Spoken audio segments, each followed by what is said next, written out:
एक बार गौतम बुद्ध नगर में घूम रहे थे। तभी बुद्ध ने सुना कि उस नगर में रहने वाले कुछ लोग बुद्ध को बुरा भला कह रहे हैं और बद्दुआएं दे रहे हैं।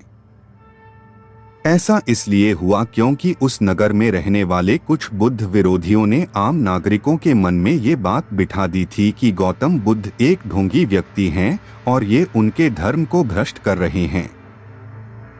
इस वजह से उस नगर में रहने वाले लोग बुद्ध को पसंद नहीं करते थे और उनको अपना दुश्मन मानते थे।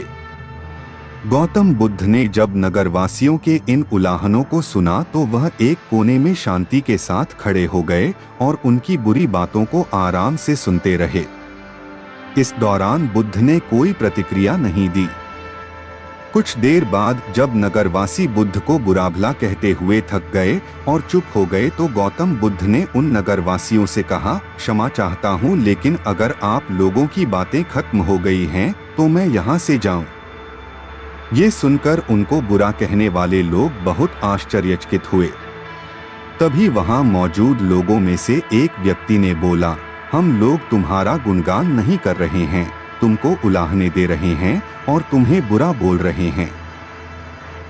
क्या तुम पर इन बातों का कोई असर नहीं हो रहा?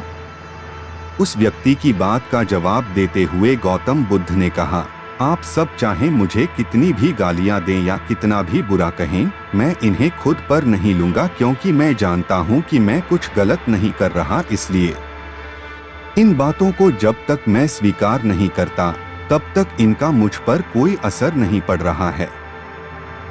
गौतम बुद्ध ने आगे कहा, जब मैं इन गालियों और बुराइयों को अपने ऊपर लूंगा ही नहीं तो ये निश्चित तौर पर आपके पास ही रह जाएंगी और मुझ पर असर नहीं करेंगी।